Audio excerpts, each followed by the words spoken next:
وجاهدوا في سبيل الله والذين آووا ونصروا أولئك هم المؤمنون حقا لهم مغفرة ورزق كريم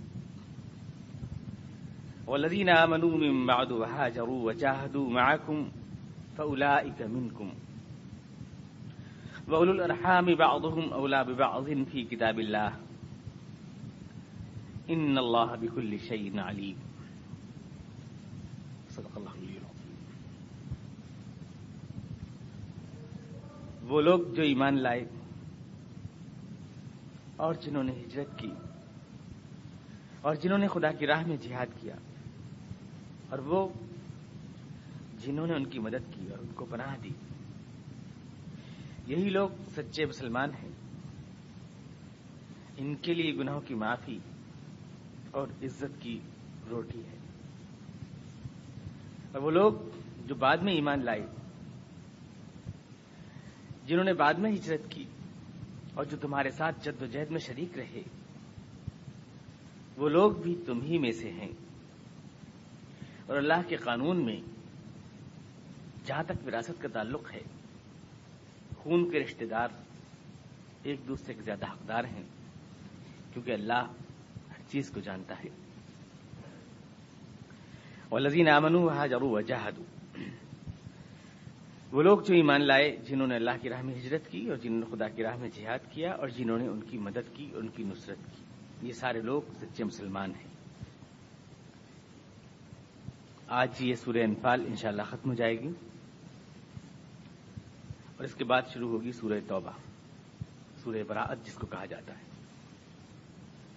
قرآن کریم کی بہت اہم سورہ ہے سورہ براءت، اور جدید حالات میں اس کی جو رہنمائی ہے، اس کی روشنی میں آپ کو اس سورت کو، آنے والی سورت کو بہت زیادہ توجہ سے سننے کی ضرورت ہے.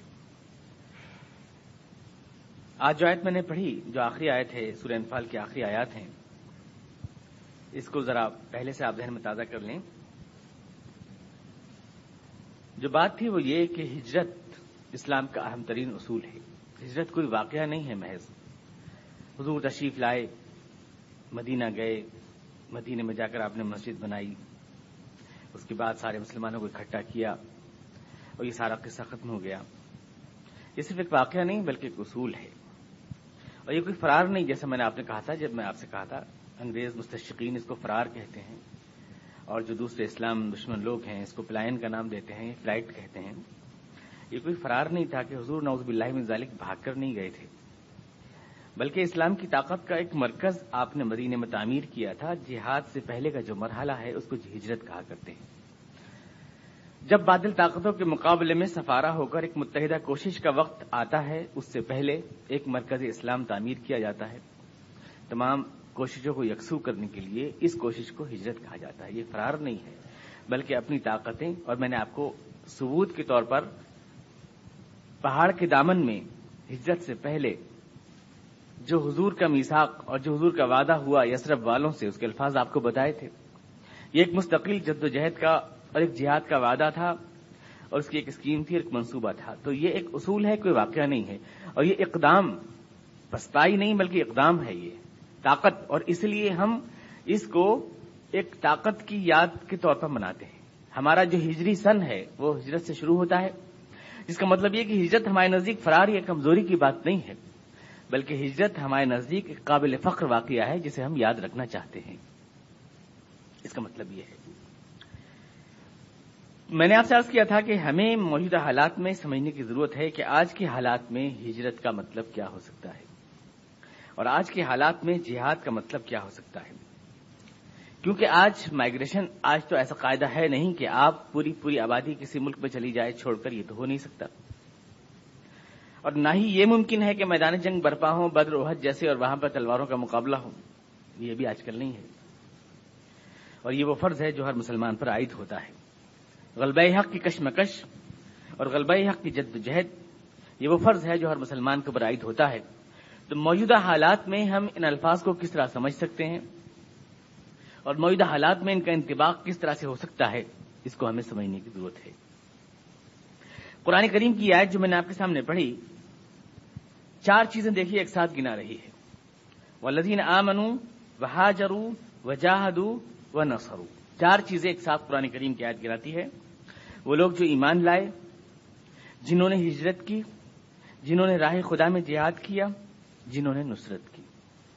معلوم ہوتا ہے کہ ایمان، ہجرت، جہاد اور نصرت یہ سارے الفاظ ایک ہی سیریل کے الفاظ ہیں، ایک ہی سلسلے کے الفاظ ہیں، الگ الگ الفاظ نہیں ہیں. یہ ایمان، ہجرت، جہاد اور نصرت یہ سب ایک ہی کوشش کے مختلف مراحل کا نام ہے.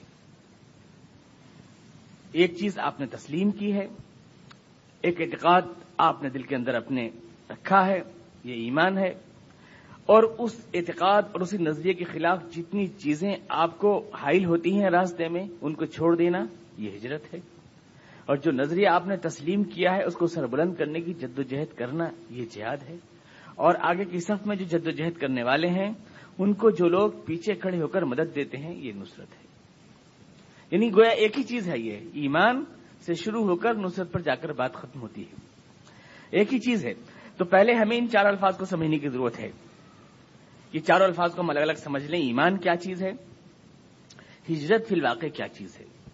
کیا محض مکان، ترک مکان کا نام ہے؟ ایک شہر سے دوسرے شہر جانے کا نام ہجرت ہے؟ اور جہاد کیا محض میدان جنگ میں تلوار اٹھانے کا نام ہے؟ اور نصرت کس چیز کو کہا جاتا ہے؟ یہ ساری چیزیں ہمیں الگ الگ سمجھنے کی ضرورت ہے. سب سے پہلے دیکھیے ہم لیتے ہیں ایمان. ایمان یعنی گویا یہ ایک نسخہ کامیابی ہے. ایک چیز کو حاصل کرنے کے لیے جو وسائل و ذرائع ہیں یہ 4 الفاظ اس کی نمائندگی کرتے ہیں: ایمان، ہجرت، جہاد اور نصرت. کسی بھی نتیجے کو حاصل کرنے کے لیے جو جد و جہد کی جاتی ہے اس مراحل ہوتے ہیں. اللہ تعالیٰ کی جنت جو ہے کوئی لاٹری تو ہے نہیں جو نکل آئے گی، کوئی لاٹری نہیں ہے یہ کسی کو نکل آئے گی، بلکہ اس کو تو ہمیں حاصل کرنا ہے، اچیومنٹ اس کا تو ہمیں کیپچر کرنا ہے، حاصل کرنا ہے. ٹرافی ہے، اسے جیتنا ہے. ہم کو ہماری جد و جہد، ہماری کوشش کے نتیجے میں یہ ہم کو حاصل ہوگی. کوئی پڑا ہوا مال نہیں ہے یہ جو ہم کو فری میں مل جائے گا. جنت اللہ تعالیٰ کی یہ فری میں ملنے والی چیز نہیں ہے، بلکہ اس کے لیے ایک منظم عمل کی ضرورت ہے. وہ کیا ہے؟ اگر ایک مقصد کے لیے ایک منظم عمل کیا جاتا ہے تو یقیناً اس میں کامیابی حاصل ہوتی ہے، اور منظم عمل نہ ہو تو وہ ناکام ہو جاتا ہے. دنیا اور آخرت کی ساری کامیابیاں خدا نے جن اعمال کے اندر رکھی ہیں وہ یہ ہیں جو اللہ نے بیان فرمائے. اور یہ سارا ایک سیریل ہے، ایک سیریز ہے جیسا کہ اللہ نے ارشاد فرمایا. تو سب سے پہلے ایمان کیا چیز ہے؟ ایمان ہم سمجھیں کہاں سے شروع ہوتا ہے، کس طرح پیدا ہوتا ہے، کس طرح مستحکم ہوتا ہے، اور کیسے ہم کو یہ ہجرت کے لیے مجبور کرتا ہے. ایمان کے معنی، ایمان کیا چیز ہے؟ ایمان ایک احساس ہے. اس کی بہت سی تعریفیں کی گئی ہیں. والذین آمنوا، جو لوگ ایمان لائے، بہت سی تعریفیں ایمان کی گئی ہیں. آپ دیکھیں گے اگر عقائد کی کتابوں میں تو ایمان کی کئی تعریفیں آپ کو مل جائیں گی. اس کو کئی طرح ڈیفائن کیا گیا ہے. کئی چیزیں ملتی ہیں اصل میں جب ایمان بنتا ہے. حقیقت یہ ہے کئی چیزیں ملتی ہیں تو ایمان بنتا ہے. اللہ کی کائنات کو جب ہم دیکھتے ہیں، جس دنیا میں ہم رہتے ہیں اللہ تعالیٰ کی، سب سے پہلے ہماری نظر اس کے اوپر پڑتی ہے. ہم نے اللہ کو نہیں دیکھا ہے لیکن ہم نے اللہ کی کائنات کو دیکھا ہے. یہاں پر عظیم الشان چاند، ستارے ہیں، سورج ہے، روز نکلتا ہے، ہم کو حرارت بخشتا ہے، فصلیں ہیں، بارشیں اگتی ہیں. خدا کی کائنات کی عظمت، یہ اونچے اونچے پہاڑ، یہ پھیلے ہوئے دور دور تک میدان، صحرا، ریگستان، یہ سب ہمیں اللہ کی عظمت کی داستان سناتے ہیں. دریائیں بہہ رہی ہیں، موجوں کی روانی ہے، سیلاب آ رہے ہیں، بجلیاں کڑک رہی ہیں، سب خدا کی عظمت کی داستان ہمارے سامنے لاتی ہیں. ہم نے اللہ کو تو نہیں دیکھا لیکن کائنات کو اس کی دیکھا ہے. اس کائنات کی عظمت ہم کو متاثر کرتی ہے، اس کی ہیبت ہمارے دل کے اوپر بیٹھتی ہے اور ہمیں کئی احساس دیتی ہے. پہلا احساس تو یہ دیتی ہے ہمیں کہ یہ بہت بڑی کائنات ہے اور اس کو یقیناً کسی نے بنایا ہوگا، یہ اپنے آپ نہیں بن سکتی. یہ حیرت انگیز انتظام، یہ سورج کا نکلنا، یہ چاند کا نکلنا، یہ تمام چیزوں کا بندوبست جو بالکل صحیح اس میں ایگزیکٹ ہے، ہمارا جسم جو بالکل صحیح طور سے کام کر رہا ہے، صحیح دھڑکن نبض کی، صحیح خون کی پمپنگ جو ہمارے اندر ہو رہی ہے، امراض کے دفاع کا جو نظام ہمارے جسم میں قائم ہے، اتنا حیرت انگیز، اتنا باریک سسٹم. ایک آنکھ ہی ہے دیکھیے جو کروڑوں پردوں سے بن کر بنتی ہے، تب ہمیں دیکھنے کی صلاحیت پیدا ہوتی ہے. دنیا کے سارے سائنسداں مل کر ایک آنکھ کی تشکیل نہیں کر سکتے. تو یہ ساری چیزیں جو بنتی ہیں خدا کی اس کائنات میں، یہ دماغ جو سوچتا ہے، ننھا سا دماغ جو آسمان پر کمندیں پھینک رہا ہے، یہ سب کیا ہے؟ ہمیں اللہ کی عظمت نظر آتی ہے اس کی کائنات کے پردے میں. جس نے بنائی ہے یہ کائنات، ظاہر ہے وہ کتنا عظیم ہونا چاہیے. یقیناً اس کا ایک خالق ہے. پہلا احساس تو یہ ہوتا ہے ہمارے اندر. پھر یہ ہوتا ہے کہ وہ بہت عظیم ہے، پھر یہ احساس پیدا ہوتا ہے ہمارے اندر کہ وہ بہت قوی ہے، بہت طاقتور ہے، جو ہے یہ پہاڑ، یہ میدان، یہ صحرا، یہ طوفان، یہ بجلیاں، سب کچھ محض اس کی ادنا مخلوقات ہیں. یہ اجرام، یہ کواکب، یہ ستارے، یہ سیارے جو کروڑوں اربوں کی تعداد میں پھیلے ہوئے ہیں، وہ کتنا قوی اور کتنا عظیم خدا ہے جس نے اس پوری کائنات کو بنایا ہے. اللہ کی کائنات ہمارے اندر یہ ساری چیزیں پیدا کرتی ہے، اور اس عظیم کائنات میں ہمیں ایک احساس یہ ہوتا ہے کہ ہم کتنے ناتوان ہیں، کتنے کمزور ہیں، کتنے مجبور ہیں. اپنی چاہت سے پیدا نہیں ہوتے، اپنی چاہت سے مرتے نہیں، ہماری زندگی ہماری موت تک ہمارے ہاتھ میں نہیں ہے. یہ سب چیزیں مل کر ہمیں ایک اللہ کے وجود کا یقین دلاتی ہیں. تو 3 چیزیں خدا کی کائنات ہمارے اندر پیدا کرتی ہے: یقین، اعتماد، خوف. 3 چیزیں ہمارے اندر پیدا ہوتی ہیں اللہ کی کائنات کو دیکھنے کے بعد. یقین اس لیے پیدا ہوتا ہے، ہمارا دل اندر سے پکارتا ہے کہ یہ سب کچھ اپنے آپ نہیں ہو سکتا، اپنے آپ نہیں ہو سکتا، یہ پوری کائنات اپنے آپ نہیں بن سکتی. یہی بات ہمارے رسول بھی بتاتے ہیں ہم کو کہ ہاں اس خدا کا ایک کائنات کے خالق ہے. یہی بات ہمارا دل کہتا ہے، یہی بات کائنات سے ظاہر ہوتی ہے، یہی بات ہماری فطرت کا تقاضا ہے، اور یہی رسولوں نے ہم کو بتایا ہے. یہ سب چیزیں مل کر ہمارے دل میں یقین پیدا کرتی ہیں کہ اس کائنات کے پیچھے ایک خدا ہے، ایک بنانے والی ذات ہے. اعتماد ہمیں اس لیے پیدا ہوتا ہے کہ ہم دیکھتے ہیں کہ جس چیز کی ہمیں ضرورت ہے وہ خدا مہربان ہے، ہم کو عطا فرما رہا ہے. ہم کتنے مجبور ہیں، ہر چیز کے ہم محتاج ہیں، لیکن وہ ہمیں دے رہا ہے. سانس ہے، آکسیجن چاہیے، مل رہی ہے. پانی چاہیے، پانی مل رہا ہے. غذا چاہیے، غذا مل رہی ہے. ہماری آبادی بڑھ رہی ہے، اسی اعتبار سے وسائل بڑھ رہے ہیں. اللہ تعالیٰ ہمیں خیال رکھتا ہے، دھیان رکھتا ہے، ہماری غذا، ہماری تمام اشیاء کا سامان پیدا کر رہا ہے. تو اپنی کمزوری اور خدا کی طاقت کا احساس ہمارے اندر اس کا اعتماد پیدا کرتا ہے کہ وہ نہ صرف ہے بلکہ وہ قابل اعتماد ہے، طاقتور ہے، قوی ہے. اور تیسری چیز اسی کے ساتھ یہ پیدا ہوتی ہے کہ وہ کتنا عظیم ہے، جس کی کائنات میں بجلیاں کڑکتی ہیں اور ہم تو کچھ بھی نہیں ہیں، خاک ہیں، ذرہ ہیں. یہ زمین جس میں ہم رہتے ہیں یہ کچھ نہیں ہے اس کی کائنات میں، ہم کیا ہیں. تو خدا کا خوف ہمارے دل میں پیدا ہوتا ہے اس عظمت سے. یہ سب چیزیں مل کر ہمیں یہ احساس دلاتی ہیں کہ اس قادر، توانا، مطلق اور اس ذات جو مہربان بھی ہے، قادر بھی ہے اور توانا بھی ہے اور جسے ڈرنا چاہیے، وہ ذات یقیناً اس پوری کائنات کو کوئی کھیل کے طور پر نہیں پیدا کیا ہے. اس نے جب ہر چیز کا اس نے قاعدہ اور قانون بنایا ہے تو اس نے یقیناً حق اور باطل اور خیر و شر کے لیے بھی اصول اور ضابطے بنائے ہیں. لہٰذا ہمیں اپنے اعمال بد کا جواب دہ ہونا چاہیے اور نیک اعمال کی ہم کو جزا ملنی چاہیے. یہ آخرت کا احساس بھی اسی کے اندر سے نکل کے آتا ہے. یہ سب چیزیں مل کر جب ایک جگہ اکٹھا ہوتی ہیں تو ان کو کہتے ہیں ایمان. اللہ کی طاقت کا یقین، اللہ کے ہونے کا یقین، اللہ کی طاقت کا یقین، اس کے بااختیار ہونے کا یقین، اس کے باعظمت اور مہربان ہونے کا یقین، اسی سے امید، اسی سے خوف، اسی سے اندیشہ اور حساب آخرت کا یقین. یہ سب چیزیں اللہ کی کائنات ہی سے نکل کے آتی ہیں اور یہ سب چیزیں مل کے بنتی ہیں ایمان. ان کو کہتے ہیں ایمان.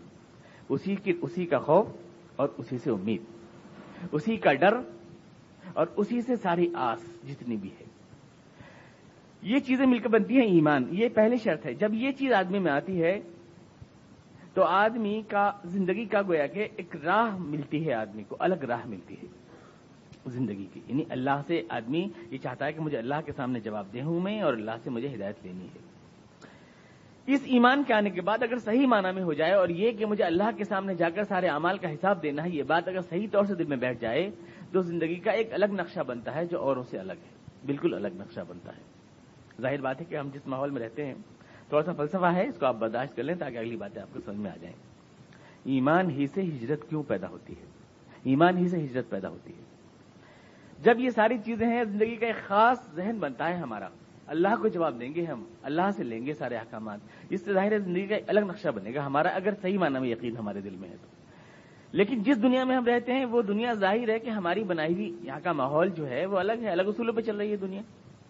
اگر دنیا ہمارے بنائے ہوئے اصولوں پر چلے تو کوئی جدوجہد نہیں، کوئی کشمکش نہیں. لیکن دنیا میں صرف اللہ کی اطاعت تھوڑی ہو رہی ہے، شیطان کی اطاعت ہو رہی ہے، نہ جانے کس کس کی اطاعت ہو رہی ہے. ہمارے اندر جب ایمان پیدا ہوتا ہے تو ہم دیکھتے ہیں ہمیں تو اللہ کی اطاعت کرنی ہے جو ہمارا حاکم ہے، ہمارا طاقتور، قوی، ہمارا مالک، بادشاہ ہے، سب کچھ ہے. دنیا میں دیکھتے ہیں دنیا میں نہ جانے کتنے بادشاہ، نہ جانے کتنے طاقتور، نہ جانے کتنے اصول، برادری ہے، سماج ہے، بنائے ہوئے اصول ہیں. ہم اس میں رہتے ہیں، چاروں طرف جیسے ہوا کا غلاف منڈا ہوا ہے ویسے یہ اصول ہمارے چاروں طرف منڈے ہوئے ہیں. آنکھ کھولتے ہیں انہی اصولوں پر دوسروں کو چلتا ہوا پاتے ہیں. دنیا کے الگ ہیں اصول، اللہ کے بتائے ہوئے اصول الگ ہیں. اب کیا ہو، ہمارا ایمان تقاضا کرتا ہے زندگی کا ایک الگ رنگ، اور دنیا میں ہم پاتے ہیں دنیا ایک الگ رنگ. یہاں سے ایک ٹکراؤ سا شروع ہو جاتا ہے. ہم الگ سے ہو جاتے ہیں. اگر ہم اللہ کی راہ پر چلنے کی کوشش کریں تو چونکہ دنیا خدا کی راہ پر چل نہیں رہی ہے، دنیا کے اصول الگ ہیں، لہذا ایک الگ سے ہو جاتے ہیں ہم. یہاں پر آپ سمجھیں کہ ہجرت کیا چیز ہے. ہجرت کے معنی آتے ہیں عربی میں چھوڑنا، ترک کر دینا. چھوڑنا، ترک کر دینا، یہ ہجرت کے معنی ہے عربی میں. مکان چھوڑ کے کہیں جانا نہیں، وطن چھوڑ کے کہیں جانا، اس کو نہیں کہتے صرف ہجرت. ہجرت کہتے ہیں چھوڑنا اور ترک کر دینا، اسی کے معنی ہجرت ہے. حدیث میں اور قرآن پاک کی آیات میں ہجرت کے معنی مختلف استعمال کیے گئے ہیں. مثلا جسمانی علیحدگی، جسم کو چھوڑ دینا. قرآن شریف میں آیا سورہ نساء میں وَاهْجُرُوهُنَّ فِي الْمَضَاجِعِ، اپنی عورتوں کو خواب گاہوں میں چھوڑ دو. وَاهْجُرُوهُنَّ یعنی ان کے جسم سے الگ رہو، جسم کو چھوڑ دو، ان کے جسمانی مقاربت ان سے نہ کرو. وَاهْجُرُوهُنَّ لفظ ہجرت بولا اللہ تعالیٰ نے جسمانی علیحدگی کے لیے. جسمانی علیحدگی کو یہاں پر ہجرت کہا گیا قرآن کریم کی آیت میں. تو معلوم ہوا جسم کی علیحدگی، اس کو بھی قرآن کریم نے ہجرت کہا. قلب کی، دل میرا آپ سے علیحدہ ہو جائے، آپ کا مجھ سے علیحدہ ہو جائے، ایک مومن کا دل جو کفر سے اور نظام کفر سے الگ ہو جائے، اس کو بھی قرآن کریم میں ہجرت کہا گیا. قرآن شریف میں کہا گیا رسول قیامت کے دن اللہ سے شکایت کریں گے یا ربی ان قومی اتخذوا هذا القرآن مہجورا، اے میرے پروردگار میری اس قوم مسلم نے تو قرآن سے ہجرت ہی کر لی تھی. قرآن سے ہجرت، مہجورا، قرآن کو مہجور کر دیا تھا، یعنی قرآن کو انہوں نے چھوڑ دیا تھا، یعنی اپنا دل انہوں نے قرآن سے جوڑا نہیں تھا. تو یہاں دل الگ کر لینے کو ہجرت کہا قرآن کریم نے. یا رب ان قوم اتخذوا هذا القرآن مہجورا، دل الگ کر لیا، اس کو ہجرت کہا قرآن کریم نے. ہجرت، چھوڑ دینا، یہ یقینی بات ہے کہ جب ہم ایک باطل نظام کے اندر یا ایک ایسے سماج میں جو اللہ کا بنایا ہوا نہیں ہے ہم جیتے ہیں تو ہمیں بہت کچھ چھوڑنا پڑتا ہے. ہم اس میں فٹ نہیں ہو سکتے. اگر اس کے مطابق ہم چلیں گے، پہلے دن سے ہمارا جھگڑا شروع ہو جاتا ہے. پہلے اپنے بہت سے خیالات چھوڑنے پڑتے ہیں ہم کو، بہت سی سوچ ہمیں چھوڑنی پڑتی ہے، بہت سی پسند چیزیں چھوڑنی پڑ جاتی ہیں ہمیں، اللہ کی مرضی کے مطابق چلنا پڑتا ہے. ہجرت یہاں سے ہی شروع ہو جاتی ہے.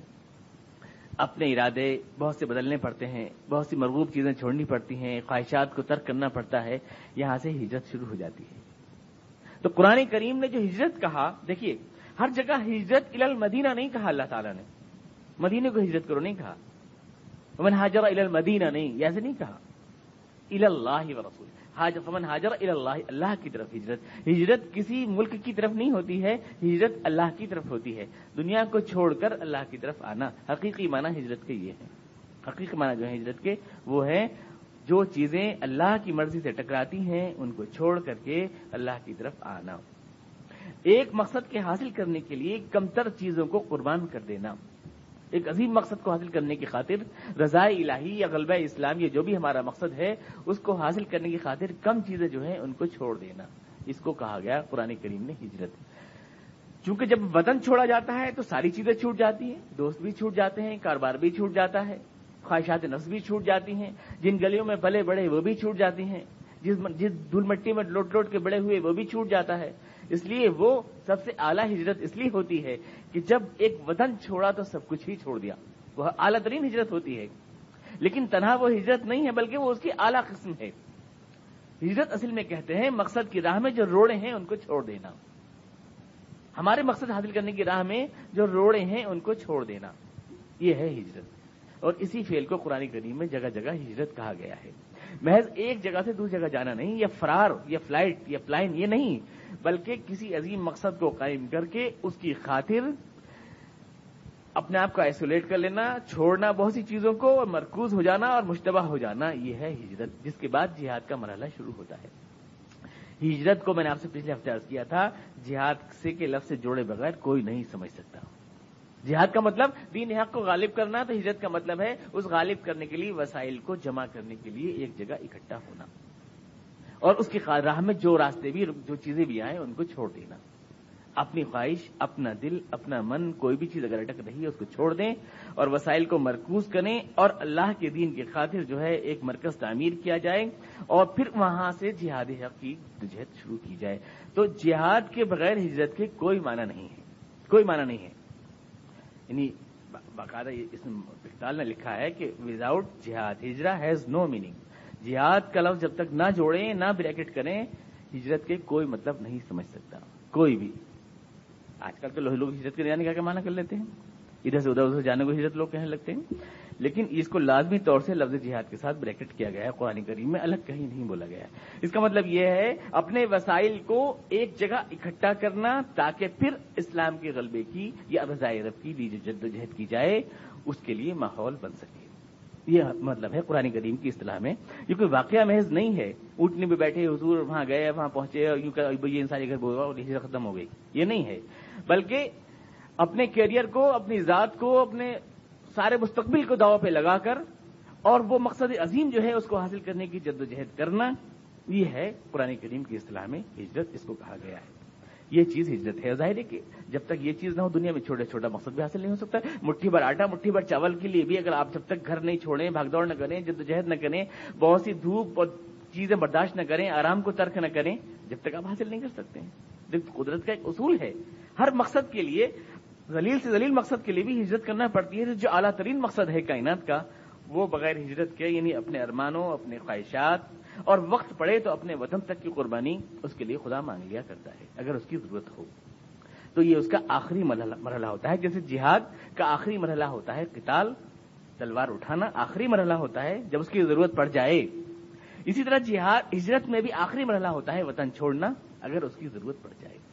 ورنہ ہجرت کا اصل مقصد ہے وسائل کو مرکوز کرنا تاکہ اللہ کے دین کے غلبے کی جدوجہد شروع کی جا سکے.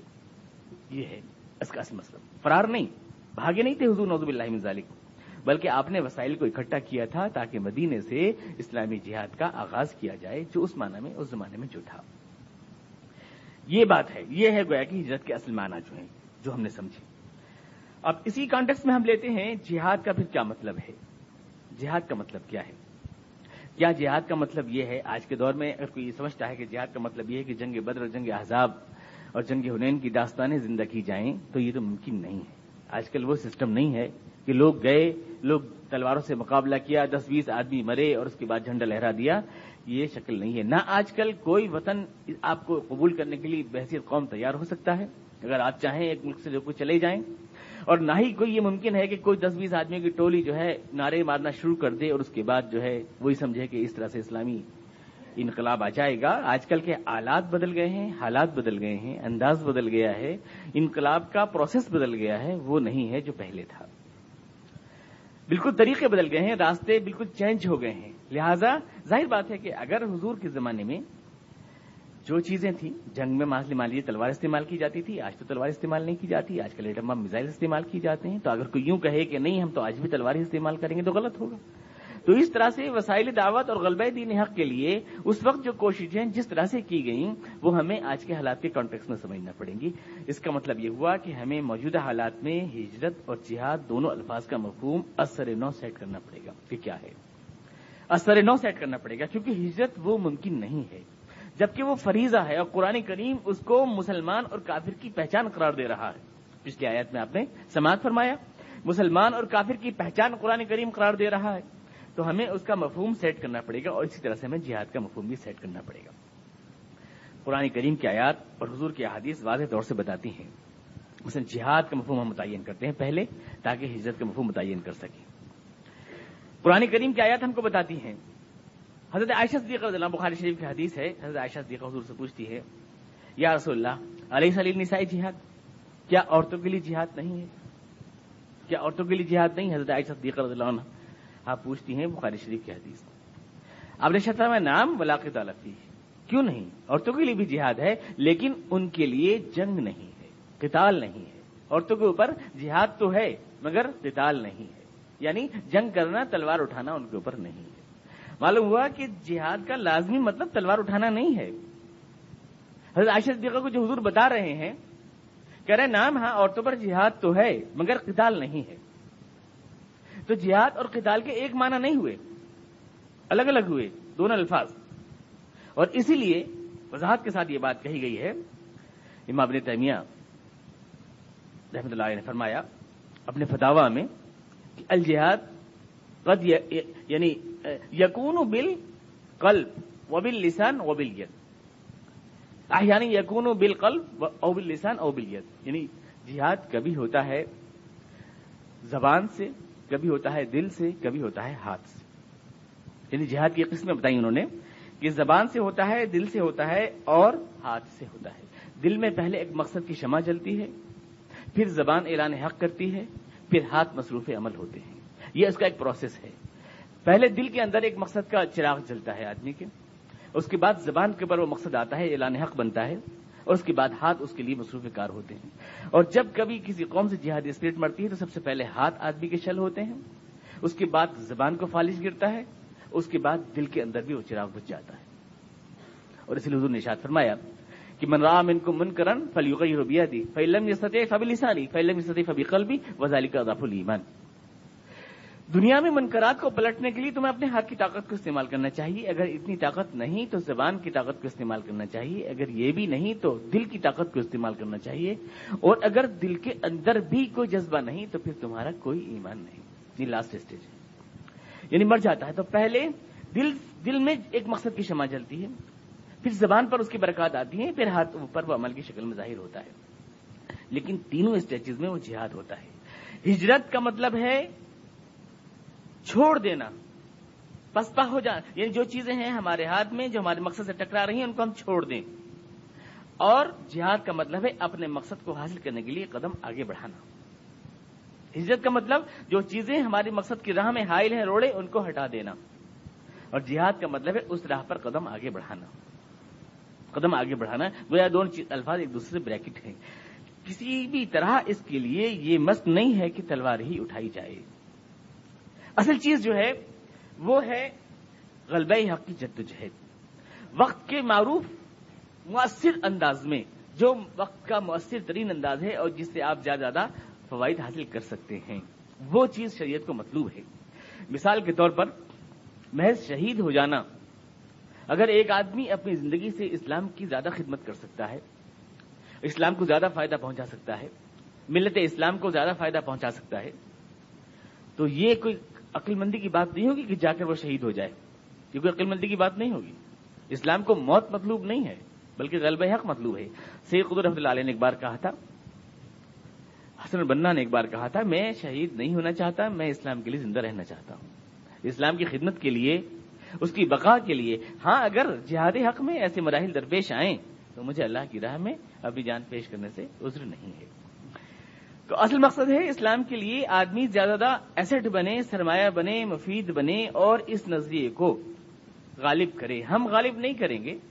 لوگ کہتے ہیں، بعض حضرات کہتے ہیں کہ اس کے لیے ہمیں انتظار کرنا ہے، کچھ لوگ کہتے ہیں ہمیں امام مہدی کا انتظار کرنا ہے، اسلام غلبہ تو وہی کریں گے. میں نے بارہا آپ سے درس میں کہا ہے، امام مہدی جب آئیں گے اور جو بھی آئے گا اور جو بھی غالب کرے گا دین کو. لیکن جس طرح سے کھلاڑی کی مشل ہوتی ہے، آپ دیکھتے ہیں آج کل آپ کا ورلڈ کپ ہو رہا ہے، اولمپکس ہوتے ہیں، ایک آدمی مشل لے کے بھاگتا ہے، دوسرے کھلاڑی کے ہاتھ میں تھما دیتا ہے، دوسرا کھلاڑی تیسرے کے ہاتھ میں تھما دیتا ہے، یہاں تک کہ وہ آخری کھلاڑی تک مشل پہنچا دیتا ہے. اگر کسی امام مہدی کو ہی آن کے دین حق کو غالب کرنا ہے تو بھی اس مشل کو ایک ہاتھ سے دوسرے ہاتھ تک پہنچائے رکھنا اور اس کو جلائے رکھنا ہماری ذمہ داری ہے کہ یہ تحریک باقی رہے، یہ مرنے نہ پائے، یہ جذبہ اور یہ دل کا ارمان باقی رہے. اور اس کے لیے جو ہے ہمیں تمام معروف وسائل کو اختیار کرنا ہے. تو اس وقت ہم جو ہیں اس کے لیے کس مرحلے میں ہیں؟ ہم ہجرت کے مرحلے میں ہیں اس ٹائم. لیکن ہجرت ہم کس طرح کر سکتے ہیں؟ ہم جس ملک میں رہتے ہیں اس ملک کو چھوڑ کر ہم نہیں جا سکتے ہیں، اس کو چھوڑ کر ہم نہیں جا سکتے ہیں. اور ہجرت کو قرآن کریم ایمان اور کفر کا معیار قرار دے رہا ہے. تو ہمیں نئے حالات میں سمجھنا ہوگا. وہ زمانہ تھا جب قبائلی سسٹم تھے، کہیں جانے کے لیے پاسپورٹ اور ویزوں کی ضرورت نہیں پڑتی تھی، ہمیں پریشانی ہوئی اور ہم چلے گئے کہیں بھی. آج تو ایک آدمی کو بھی سیاسی پناہ نہیں ملا کرتی کسی ملک کے اندر. تو ظاہر بات ہے کہ جس آدمی کے ہاتھ کٹے ہوئے ہوں، وضو میں اس کے اوپر ہاتھ دھونا فرض نہیں ہوگا. طے بات ہے، وضو میں اس کے لیے ہاتھ دھونا فرض نہیں، کیونکہ اس کے تو ہاتھ ہی کٹے ہوئے ہیں. تو کہاں سے ہاتھ دھوئے گا؟ ہاتھ دھوئے گا تو کیسے دھوئے گا؟ جب یہاں پر یہ سیکشن ہے ہی نہیں، ہجرت کی نہیں جا سکتی ہے اس طرح پر کہ آپ ایک ملک کو چھوڑ کر دوسرے ملک چلے جائیں، تو پھر جدید حالات میں اسلام کے اس فریضے کو ہم کس طرح سے ادا کر سکتے ہیں، اس کو ہمیں سمجھنا چاہیے. کس طرح میں نے آپ سے عرض کیا کہ قرآن کریم کی اصطلاحات میں اور تصریحات میں اور احادیث میں یہ لفظ ہمیشہ ترک مکان کے معنی میں نہیں بولا گیا ہے. من کانت ہجرتہ الی اللہ ورسولہ فہجرتہ الی اللہ ورسولہ. جو آدمی اللہ اور اس کے رسول کی طرف ہجرت کر رہا ہے اس کی نیت کا اعتبار کیا جائے گا؟ حضور ارشاد فرما رہے ہیں کہیں بھی آپ نے ہجرت الی المدینہ یا ہجرت الی الحبشہ کا لفظ نہیں بولا ہے، مکان کا لفظ بولا ہی نہیں ہے۔ مقصود یہ ہے کہ مکان مقصد نہیں ہے ایک جگہ دوسری جگہ جانا، مقصد یہ ہے وسائل کو مرکوز کرنا غلبہ حق کے لیے اور اپنے آپ کو آئسولیٹ کرنا، تاکہ اگر آپ دنیا کے سامنے حق کا اجالا نہیں پھیلائیں گے، حق کا نور دوسروں کو نہیں دیں گے تو کفر کا اندھیرا آپ کے دل میں آ جائے گا۔ اس لیے ضروری ہے کہ آپ اپنے آپ کو آئسولیٹ کریں، یعنی خول بنائیں آپ اپنا۔ یہ مقصد ہے ہجرت کا، مطلب یہ ہے کہ آپ اپنا ایک خول بنائیں جس میں باہر کے حملے آپ پر اثر انداز نہ ہو سکیں اور جس میں آپ اپنی طاقت کو مرکوز کر سکیں۔ اسلام جو ہے ویسے تو اس کا پودا ہر جگہ پھوٹ جاتا ہے، یہ تاثیر ہے اسلام کے بیچ میں، جہاں وہ یہ وہاں پودا نکل آئے گا۔ ہمارے پر اثر ہوتا ہے ہر چیز کا، ہر چیز کا، تہذیب کا اثر، زبان کا اثر، لٹریچر کا اثر، تعلیم گاہوں کا اثر، ہر چیز کا اثر ہوتا ہے۔ جہاں تک میں سمجھتا ہوں قرآن کریم کے ان الفاظ کو ہم موجودہ حالات میں سیٹ کر سکتے ہیں اس طرح کہ ہم آج ہجرت تو نہیں کر سکتے اس طرح کہ ہم کسی دوسرے ملک میں جائیں، لیکن اس طرح ہجرت کر سکتے ہیں کہ ہم خود اپنا ایک مرکز اپنے آپ تعمیر کریں، یعنی خود اپنی ایک دنیا الگ آباد کریں، اندر رہتے ہوئے بھی، کسی ملک میں رہتے ہوئے بھی ہم ہجرت کر سکتے ہیں اس طرح کہ ہم اپنا ایک الگ وجود بنائیں، اپنا الگ ایک خول بنائیں، ہماری تہذیب الگ ہو، ہماری ثقافت الگ ہو، اگر ممکن ہو تو ہماری بستیاں بھی الگ ہوں، پاکٹس ہوں، ہماری کالونیز بھی الگ ہوں۔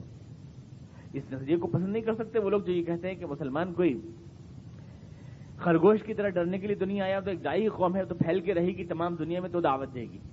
ایک نظریہ یہ کہا جاتا ہے کہ یہ جو آپ بات کہتے ہیں اس طرح کی کہ مسلمان آئسولیٹ ہوں، پہلے میں جو کہنا چاہتا ہوں وہ سمجھیں آپ۔ میں کہنا چاہتا ہوں کہ آج کے حالات میں ہجرت کا مطلب یہ ہوگا کہ مسلمان اپنے آپ کو بحیثیت ملت کے ایک الگ شناخت بنائیں، اپنی ساتھ مل کر رہیں، ساتھ جئیں، اپنی ثقافت جبھی زندہ رہ سکتی ہے، مکس اپ ہو کے اگر رہیں گے ثقافت کا تحفظ نہیں کر سکتے۔ ہماری تہذیبی اقدار ہیں، ہماری زبان الگ ہو، ہماری تعلیم گاہیں الگ ہوں، ہمارا میڈیا الگ ہو، ہمارا پریس الگ ہو، ہماری یونیورسٹیز، ہمارے کالجز الگ ہوں، ہمارے نسواں ادارے الگ ہوں، پریس اور صحافت ہماری الگ ہو، اگر ممکن ہو تو ہماری بستیاں بھی الگ ہوں۔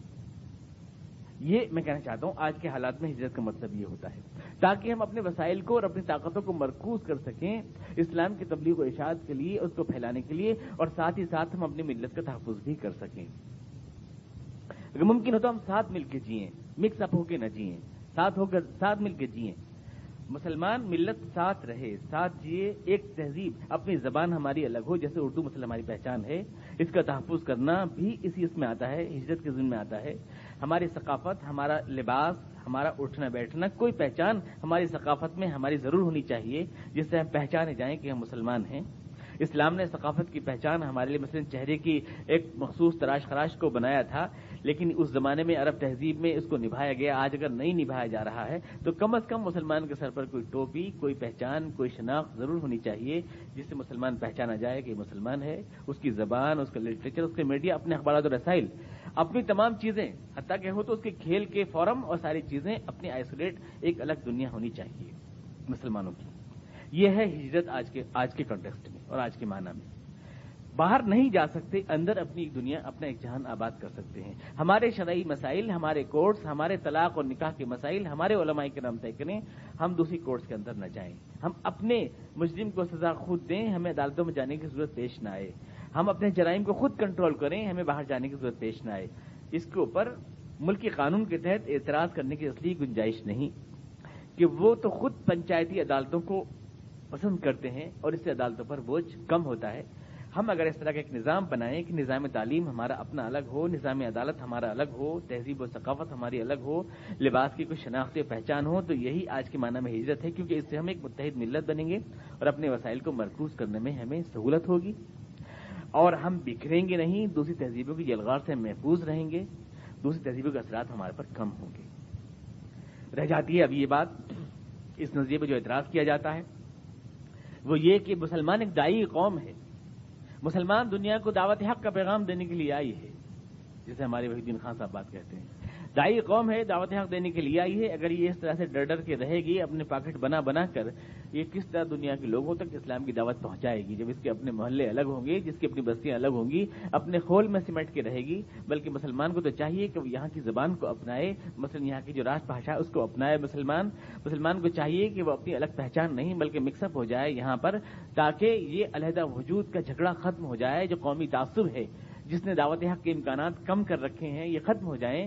مسلمان سیمیناروں میں، سمپوزیم میں، مکس گیدرنگ کے اندر جائے تاکہ فاصلے کم ہوں اور ہم اسلام کی دعوت حق ان تک پہنچا سکیں. یہ بات جو کہی جاتی ہے بظاہر بہت خوبصورت لگتی ہے، لیکن جن لوگوں نے یہ بات کہی ہے آج تک وہ دوسروں تک اسلام نہیں پہنچا سکے. کفر کی سیاہیاں سمیٹ لائے. اور اسے ہوا یہ، ہم جس سماج میں رہتے ہیں اس میں جو ہے ایک شکست اور ایک کمل برپا ہے. ہم پر دوسرے اثر انداز ہو رہے ہیں اگر ہم دوسرے پر انداز نہیں ہوتے. قوت عمل ہمارے اندر نہیں ہے، ہم دوسروں سے لے آتے ہیں سمیٹ کر کے سیاہیاں اور اپنا اجالا نہیں دے پاتے. اور پھر ہم تو یہ کہتے ہیں کہ سب سے پہلے ہمیں حضور کے اسوے میں دیکھنا چاہیے کہ آپ کی سیرت کیا ہے. حضور نے مکس اپ ہو کے رہے 13 سال تک مکے میں، اس کے بعد تو آپ چلے آئے. اگر حضور چاہتے تو کیا آپ مدینے میں، جبکہ آپ کے ساتھ 300-350 آدمی ہو گئے تھے، اگر آپ ابو جہل وغیرہ سے بات کرتے تو کیا یہ اجازت نہیں مل جاتی کہ خانہ کعبہ میں ہم اپنے طریقے کے مطابق نماز پڑھنا چاہتے ہیں؟ ہم آپ کو کچھ نہیں کہیں گے، آپ ہمیں مت چھڑیے. اگر آپ ایسی کوئی بارگیننگ کرتے تو حضور کو یقیناً کامیابی ہوتی، یقیناً. یعنی آپ کہتے کہ بھئی ہماری بھی ایک تعداد ہو گئی ہے، اب بھی مکے کی آبادی میں اچھے خاصے ہو گئے ہیں، آپ کی جو دارالندوہ ہے اس کے اندر 2 سیٹیں ہم کو بھی دیجیے آپ، اور ہم یہاں پر رہیں گے اور یہاں پر خانہ کعبہ میں ہمیں بھی نماز کا حق ہوگا بس. اور ہم پرامن اپنی اشاعت کریں گے اپنے نظریات کی، اور ہم آپ کی دیوی دیوتاؤں کو برا نہیں کہیں گے، تنقید نہیں کریں گے. اگر یہ بات کہی جاتی تو میں 100% مجھے پورا یقین ہے کہ ابو جہل اور اس کی پوری ذریت اس کو تسلیم کر لیتی، کیونکہ انہیں اچھا نہیں لگتا تھا کہ یہ گلی گلی یہ مار مچ رہی تھی، یہ سب کچھ ہو رہا تھا، گھر بٹ رہے تھے، یہ تو بڑا اچھا سودا تھا. لیکن حضور نے کبھی یہ سودا پیش نہیں کیا، بلکہ آپ نے وہاں سے جو مکس اپ آپ ہو کے رہے، اتنے دن تک مل جل کے رہے، اس چیز کو اپنی طاقت کو سمیٹ کر آپ نے اپنی طاقت کا مرکز بنایا جا کر مدینے میں.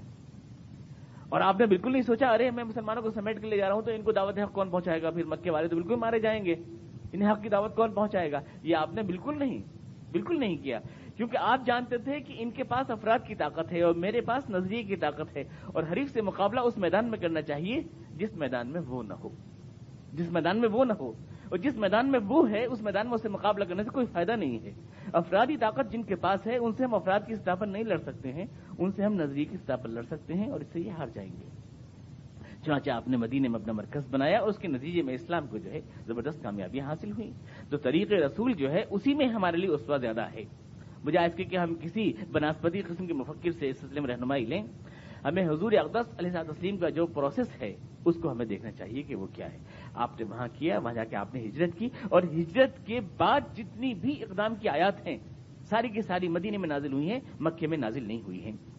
جہاد کا مطلب میں نے آپ سے عرض کیا تھا کہ تلوار اٹھانا نہیں ہے. اس کی ایک دلیل میں آپ کو یہ دینا چاہتا ہوں کہ سورہ الفرقان جو نازل ہوئی ہے مکے میں بالکل ابتدائی دور میں، اس میں قرآن کریم کہہ رہا ہے وَجَاهِدْهُمْ بِهِ جِهَادًا كَبِيرًا، یا ایھا نبی لا تُطِعِ الْكَافِرِينَ وَجَاهِدْهُمْ بِهِ جِهَادًا كَبِيرًا. قرآن کریم کہہ رہا ہے ان سے اے رسول آپ جہاد کیجئے اس قرآن کے ذریعے جہاد کبیر. جاہدہم بہ یعنی قرآن کے ذریعے آپ ان لوگوں سے جہاد کیجئے. مکے میں تو کوئی تلوار نہیں اٹھائی گئی، مکے میں تو کوئی جنگ نہیں ہوئی کوئی بھی، لیکن حضور گویا کہ مکے میں بھی مصروف جہاد ہیں. اس کا مطلب تو یہ ہے، اور بھی کی ضمیر قرآن کی طرف راجع ہے، یعنی قرآن جو آپ پیش کر رہے ہیں اسی کو اللہ تعالیٰ جہاد قرار دے رہا ہے مشرکین مکہ کے سامنے. اور اس کے بعد اپنے وسائل اور اپنی طاقتوں کو مرکوز کیا ہے آپ نے، تو وہاں 13 سال کے نتیجے میں 300 آدمی مسلمان ہوئے، اور یہاں مکے میں صرف 10 سال کے اندر پورا 19 لاکھ مربع میل کا جزیرہ نما عرب مسلمان ہو گیا.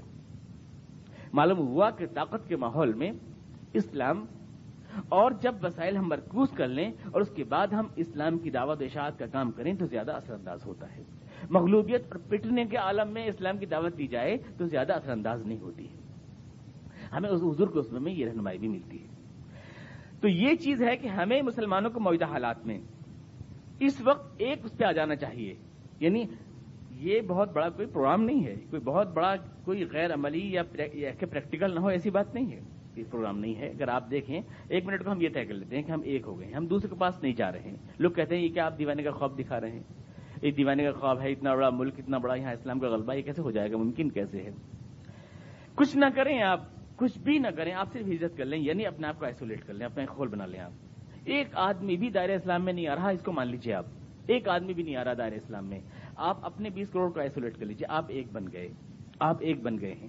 اب اس کے بعد مثال کے طور پر آپ ایک ہو جاتے ہیں تو اس سے کیا فائدہ ہوگا؟ آپ کے ایک ہو جانے سے کیا فائدہ ہوگا؟ اس وقت ہمارا ملک کا جمہوری نظام جس شکست و ریخت کا شکار ہے آپ جانتے ہیں، ملک کی تمام بڑی جماعتیں جتنی بھی ہیں سب ٹوٹ پھوٹ کا شکار ہیں۔ اگر مسلمان 22 کروڑ کی تعداد میں ایک ملت واحدہ بن جائیں تو یہ اس ملک کی سب سے بڑی جماعت ہوں گی۔ آج بھی اگر ایک ہو جائیں تو اس ملک کے ایک خول بن جائیں، یہ بکھرے ہوئے جو ہے نا، ادھر ہیں ادھر ہیں ادھر ہیں ادھر ہیں، اس لیے ان کی طاقت کم ہے۔ اگر یہ سب ایک ہو جائیں، ایک خول بنا لیں اپنا، پہچانے جائیں، ایک پہچان، ایک ثقافت، ایک تہذیب، ایک دھڑکن، ایک جذبہ، ایک مقصد ان کے سامنے ہو تو آج بھی ملک کی سب سے بڑی جماعت ہوں گے، کیونکہ اتنی بے تعداد میں کوئی جماعت نہیں ہے۔ اور جو کچھ بھی ہے ملک میں بڑی جماعت یہ اس الیکشن میں ختم ہو جائیں گی، اور اس ملک میں مسلمان ہی سب سے بڑی طاقت رہے گا۔ تو سب سے بڑی طاقت کو کیا یہ سوچنے کا بھی حق نہیں ہے کہ میں اس ملک کی زمام کار اپنے ہاتھ میں سنبھال سکتا ہوں، جو سب سے بڑی طاقت ہے؟ جبکہ اس ملک کے 10% اور 12% لوگ جو ہے اس طرح کی بات کرتے ہیں۔ اس ملک میں سب سے بڑی پارٹی جو ہے وہ 30% ووٹ لیتی ہے اس ملک میں، مسلمان تو یوں ہی 30% ہیں، تو مسلمان گویا سب سے بڑی جماعت ہیں۔ تو اتنی اس پوزیشن میں نہیں ہے کہ کوئی دیوانے کا خواب ہے، کوئی دیوانے کا خواب ہے۔ مثال کے طور پر آپ دیکھیں کیا کچھ کر سکتے ہیں ہم۔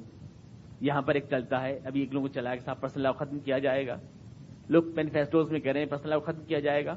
ہم 20 کروڑ آدمی نکل آئے پالیٹکس کے میدان سے، ہم انیمی تو ہیں، ان کے دشمن تو ہیں، دشمن بنا لیا ہے لوگوں نے، اس لیے اپنے آپ کو متحد کر رہے ہیں۔ میں یقین سے کہتا ہوں جس روز ہم ہٹ جائیں گے، ہمارے سارے مسائل کی جڑ یہ ہے کہ ہم مقابلہ کرتے ہیں بکھر کر، تمام پارٹیوں میں بکھر کر کے۔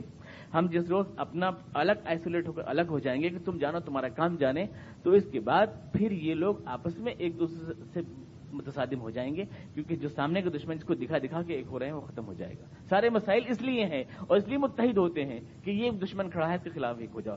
اور جب سارے ڈیمانڈ مسلمان چھوڑ دیں اور دینے والی جماعت بن جائیں بجائے مانگنے والی جماعت کے، اور ہمارا کوئی مطالبہ نہیں اور کوئی ڈیمانڈ نہیں ہے، تو اس ملک کا تمام جتنی بھی چیزیں ہیں، تمام ہمارے دشمن آپس میں دست و گریباں ہو جائیں گے اور سارے مسائل ہمارے حل ہو جائیں گے۔ جو ہماری مخالفت کی بنیاد پر جو لوگ متحد ہوئے ہیں، یہ سماج منتشر ہو جائے گا اگر ہم ایک ہونے کا طے کر لیں۔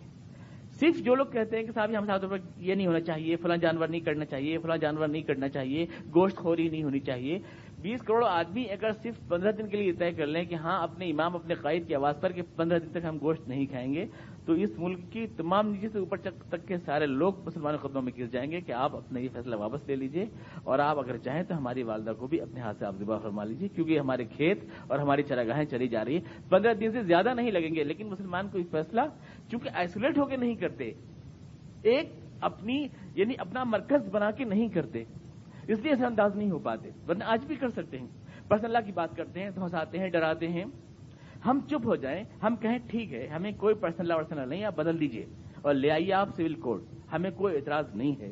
اپنے گھر میں اگر ہم قاضی سے نکاح پڑھوائیں گے تو کوئی روک تھوڑی سکتا ہے، ہم جائیداد شریعت کے مطابق بانٹیں گے تو کوئی ہمارا ہاتھ پکڑ تھوڑی سکتا ہے، ہم اپنے آپ کرتے رہیں گے، اپنے دین سے ہم وابستہ رہیں گے، ہمارا آپ سے کچھ لینا دینا نہیں ہے۔ وہ تو خود ہی گاؤں گاؤں کے لوگ، مہاراشٹر کے لوگ چڑھائیں گے کہ آپ یہ کیا کر رہے ہیں، ہماری ریت رواج الگ ہے، آپ کیا تھوپ رہے ہیں ہمارے اوپر، آپ ادھر کا جو ہے یہاں کا جو برہمنزم ہے وہاں پہ تھوپ رہے ہیں، کوئی دلت کوئی دراوڑ جن کون کون اٹھ کے کھڑا ہو جائے گا اور خود پورا سماج شکست ریخت ہو جائے گا، جو اس بنا پر ایک ہے کہ ارے یہ مسلمان جو ہے یہ بڑا خطرناک ہے، اس کے خلاف ایک ہو جاؤ۔ ہم نے خود یہ صورتحال پیدا کی ہے کہ ہم آئسولیٹ نہیں ہوئے، ہم نے مرکز نہیں بنایا اور ہم بکھر گئے، نتیجہ یہ ہو کہ سب کو یہ بات کہنے کا حوصلہ ہوا۔ کچھ نہ کریں، ہم کچھ بھی نہ کریں، بس ایک اپنا مرکز بنا لیں اور اپنی ایک پہچان بنا لیں اور الگ ہو جائیں، ہر چیز سے الگ۔ ہمارا کوئی مطالبہ نہیں، کوئی ڈیمانڈ نہیں، 10 سال تک چپ رہیں بس، اور صحیح مردم شماری بھی اپنی نہ بتائیں کہ کتنی ہے، 8 بچوں کے 4 ہی لکھوائیں، 10 سال کے بعد بتائیں کہ ہماری اصلی آبادی کیا ہے، تو آپ دیکھیں گے کہ آپ کے سارے مسائل حل ہو چکے ہوں گے، کوئی مسئلہ نہیں ہوگا۔ سارے مسائل اس لیے پیدا ہوئے کہ مسلمانوں نے اسلام کا یہ اصول ہجرت فراموش کر دیا۔ وسائل کو اپنے مرکوز کرو پہلے، بعد میں ایکشن کا پلان بناؤ۔ وسائل کو مرکوز کرو اپنے، اور مرکوز ایک مرکز اپنا تعمیر کرو، اندرون ملک اپنی الگ پہچان، اپنی ایک آواز، اور اس مقصد سے وابستہ ہو جاؤ۔ کسی سے اگر آپ لوگ مان لیں کہ ہمیں کچھ نہیں ضرورت ہے، کوئی آدمی نہیں آ رہا، اسلام کی اس اجالے سے محروم ہے ہر آدمی، تو ہم صرف اپنا ہی رول ادا کر کے یہ پوری بازی جیت سکتے ہیں، صرف اور یہ بھی نہیں، آج اس ملک میں ہماری آبادی کا جو تناسب بڑھ رہا ہے، جو آرگنائزر نے شائع کیا ہے، ہم 47 میں جیسے 7% تھے تو آپ 14% ہیں، جس کا مطلب 40 سال میں 14% ہوئے، تو نیکسٹ 40 سال میں ہم 28% اور نیکسٹ 40 سال میں یعنی 2071 میں ہم 56% ہو جائیں گے۔ اس کا مطلب یہ ہوا کہ 80 سال کے بعد اس ملک کا جو ہے تناسب مسلمانوں کی فیور میں ہو جائے گا۔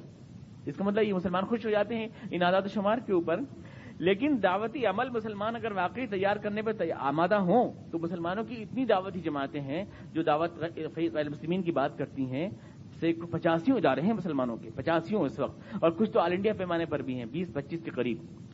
سارے لوگ مل کر اگر صرف 1 لاکھ آدمی، میں کہتا ہوں صرف 1 لاکھ آدمی ایسے تیار کر دیں جو لوگوں کو دعوت حق دیں، صرف 1 لاکھ آدمی، اور ایک آدمی کے ذمے سال بھر میں صرف ایک گھر کو قریب کرنا ہے اسلام سے، یہ ٹارگیٹ بنائے سال بھر میں صرف ایک گھر کو، تو 5 سال کے اندر 25 لاکھ آدمیوں کو ہم اسلام کے قریب لا سکتے ہیں، صرف ایک فیملی اگر 5 آدمیوں کی مان لی جائے، جس کا مطلب یہ ہے کہ ہم اپنی اس پروگریس ریشیو میں 1% کا اضافہ کر سکتے ہیں مزید، اور یہ بڑھتا چلا جائے گا۔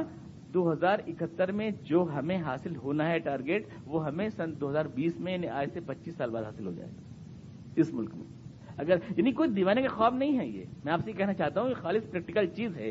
ہم اگر اسلام کے بتائے ہوئے اصولوں کے مطابق اس نظریے کو دل میں جگا لیں، ہم ایسے 1 لاکھ آدمیوں کے دل میں یہ چراغ چلا دیں اس مقصد کا، محض 1 لاکھ 20 کروڑ کی اس ملت میں صرف 1 لاکھ آدمیوں کو سمجھانے میں کامیاب ہو جائیں، تو ہم بہت جلد اس ملک کی عوام کو اسلام کی روشنی سے آگاہ کر سکتے ہیں، بہت جلد، اور سارے حالات تبدیل ہو سکتے ہیں۔ تو بدلے ہوئے حالات، اور یہ ایسی چیز ہے کہ اس میں کوئی چیز بھی غیر قانونی نہیں ہے۔ اپنے خیالات کی اشاعت، جس چیز کو آپ بہتر سمجھتے ہیں انسانیت کی خاطر، یہ حق ہے، دنیا کا ہر مہذب قانون اس بات کا حق دیتا ہے۔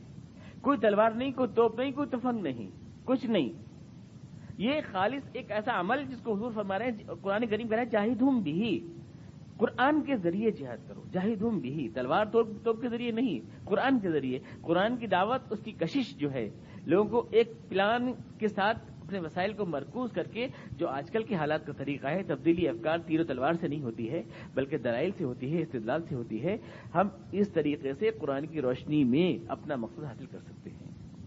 جدید حالات میں ہمیں، جیسے میں نے آپ سے عرض کیا کہ ہجرت کے معنی بنیں گے اپنے آپ کو مرتکز کرنا، اپنے وسائل کو مرکوز کرنا ایک مقصد کے حاصل کے لیے، اور جہاد کے معنی بنیں گے اسلام کے غلبے کے لیے اقدام کرنا، یہ معنی اس کے اندر بنیں گے۔